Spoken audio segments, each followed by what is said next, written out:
Saudara-saudari yang terkasih di dalam Tuhan Yesus, marilah sejenak kita mendengarkan renungan yang telah dipersiapkan oleh Monsinyur F.X. Hadi Sumarta Okarem, Minggu Advent keempat tahun C, Minggu, tanggal 19 Desember 2021. Sebagai kesempatan terakhir bagi kita guna mempersiapkan diri untuk merayakan Hari Raya Natal secara lebih mendalam, kita akan mendengarkan Injil Lukas perihal kunjungan Bunda Maria kepada Elisabet. Dari suasana dan isi ucapan timbal balik kedua tokoh perempuan itu, kita dapat menemukan bahan renungan yang mendalam agar kita dapat sungguh menyambut kelahiran Yesus penyelamat kita secara sungguh mendalam dalam hati kita, dan bukan hanya secara meriah lahiriah belaka. Para saudara yang terkasih, dalam Injil Lukas hari ini kita hanya mendengar ucapan Elisabet dan tidak mendengar kata-kata sambutan balasan dari Bunda Maria. Di situ memang terungkap kegembiraan Elisabet dalam kedatangan Al-Masih yang datang meskipun masih dalam kandungan Bunda Maria ibunya. Tetapi untuk dapat merayakan Natal secara utuh, sebaiknya kita kutip juga sebagian dari lanjutan Injil, yaitu kata-kata Bunda Maria sebagai sambutannya terhadap kata-kata Elisabet kepadanya. Kata-kata Maria yang dimaksudkan itu dalam gereja disebut Magnificat. Lengkapnya Magnificat anima mea Domino. Hatiku memuliakan Tuhan.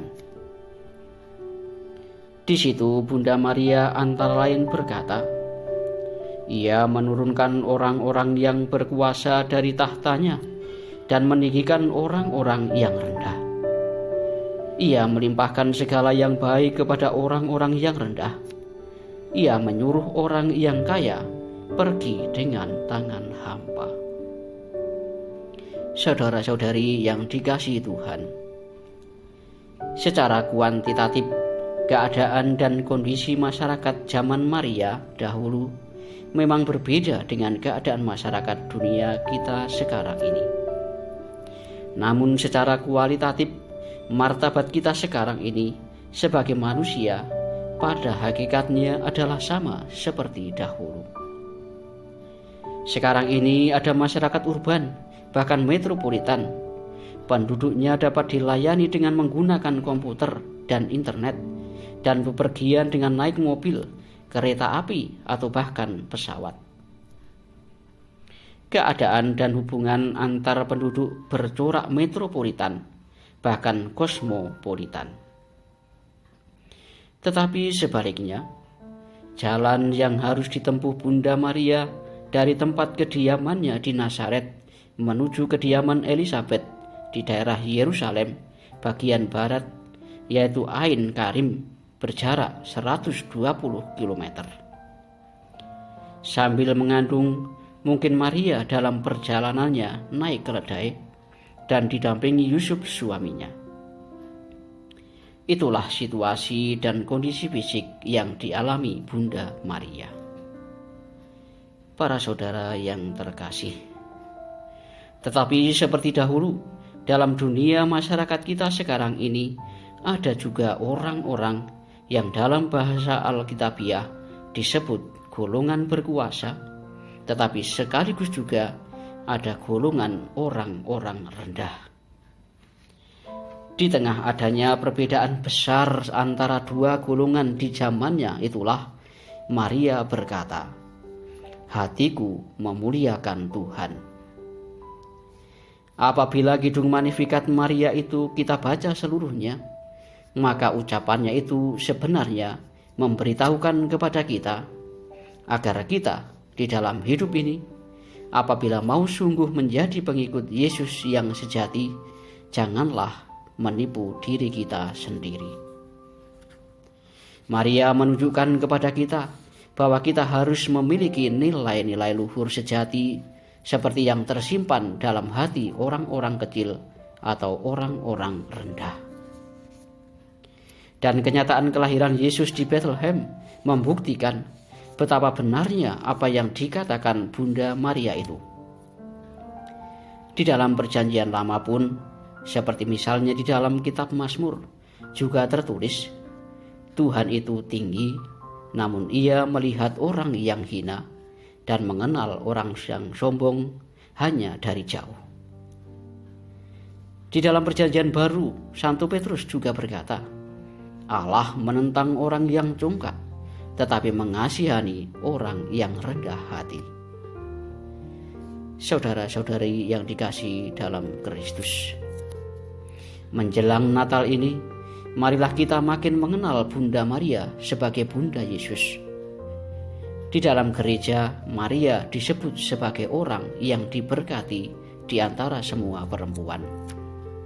Sebab di antara semua perempuan di dunia ini, Bunda Maria lah yang dipilih Allah untuk melahirkan putranya yang menjelma menjadi manusia untuk menyelamatkan kita.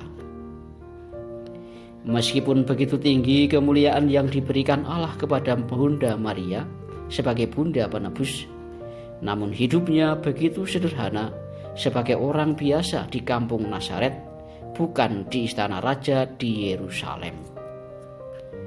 Maria menerima tugas yang dipercayakan Allah kepadanya dengan rela dan tulus hati, serta melaksanakannya dengan kesungguhan hatinya. Para saudara yang dikasihi dalam Kristus, sambil mempersiapkan diri untuk dapat menyambut kelahiran Yesus penebus kita di Bethlehem, marilah kita sekaligus juga makin membangkitkan dan memperdalam hormat dan kasih kita kepada Bunda Maria. Untuk makin meneguhkan hormat dan kasih kita kepada Bunda Maria itu, Paus Pius ke-10 mengatakan sebagai berikut. Perawan tak bernoda yang tidak pernah terkena oleh segala cemar dosa asal, sesudah menyelesaikan perjalanan hidupnya di dunia, telah diangkat memasuki kemuliaan surga beserta badan dan jiwanya. Marilah kita semua, agar supaya dapat merayakan kelahiran Yesus pada hari raya Natal secara sungguh-sungguh, berusaha melaksanakan tugas panggilan kita di dalam hidup dan perbuatan kita dengan rendah hati, menurut teladan Yesus, namun juga sekaligus menurut teladan Bunda Maria, Bunda Yesus, dan Bunda kita. Tuhan memberkati.